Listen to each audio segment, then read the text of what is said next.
ప్రజలకు సులువుగా సౌకర్యవంతంగా సేవలు అందించాలని ఏపీ ప్రభుత్వం వినూత్న ఆలోచన చేసింది. పాలనలో సరికొత్త ఆవిష్కారానికి శ్రీకారం చుడుతూ వాట్సాప్ పాలనను నేటి నుంచి అందుబాటులోకి తెస్తోంది. దీని ద్వారా తొలి దశలో 161 ప్రభుత్వ సేవలు అందించనున్నారు. దేశంలోనే మొదటిసారిగా ఏపీలో వాట్సాప్ పాలనను అమలు చేస్తున్నామని సీఎం చంద్రబాబు తెలిపారు.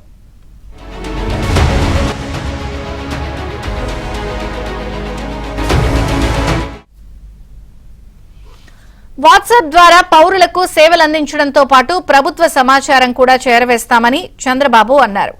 ఈ సేవల కోసం ప్రభుత్వం అధికారికంగా వాట్సాప్ నెంబర్ను ప్రజలకు అందుబాటులో ఉంచుతుందని తెలిపారు.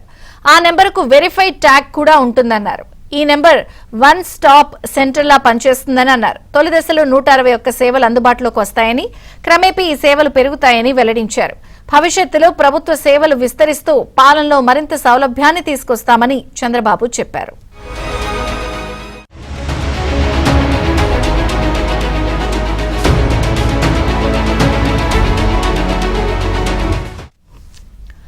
కార్యాలయాల చుట్టూ కాళ్లరిగేలా వినతి పత్రాలు పట్టుకు తిరిగినా ఫలితం ఉండటం లేదంటూ ప్రజల్లో అసహనం పెరుగుతోంది.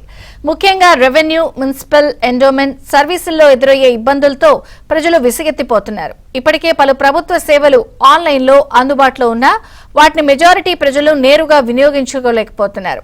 గతంలో ఆర్టీజీఎస్ సర్వేలో ప్రభుత్వ శాఖల సేవలపై ప్రజల్లో ఉన్న అసంతృప్తి వెల్లడైంది. ఇది గుర్తించిన ప్రభుత్వం నేరుగా ప్రజలకు ఫోన్ ద్వారానే సమస్యలు పరిష్కరించుకునే మార్గాన్ని గుర్తించింది. వాట్సాప్ ద్వారా సేవలు అందించాలని నిర్ణయించింది. దీనికోసం గతేడాది అక్టోబర్ 22న వాట్సాప్ మాతృ సంస్థ మెటాతో ప్రభుత్వం ఒప్పందం చేసుకుంది. ఈ ఒప్పందాన్ని కుదుర్చుకోవడంలో మంత్రి లోకేష్ కీలక పాత్ర పోషించారు.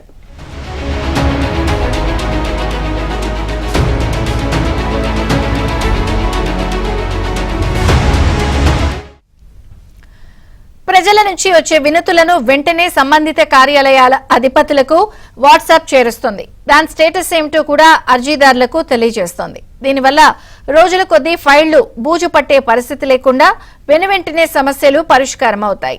వాట్సాప్ ద్వారా సేవలందిస్తే పాలనపై చాలా వరకు సంతృప్తి వస్తుందని ప్రభుత్వం భావిస్తోంది.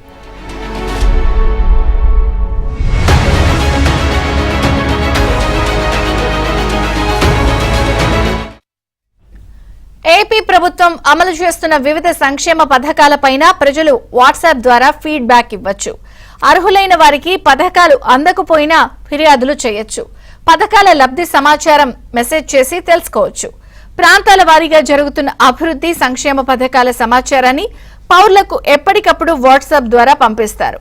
అలాగే ప్రజలకు కావలసిన సర్టిఫికెట్లను కూడా వాట్సాప్ ద్వారా అందించనున్నారు.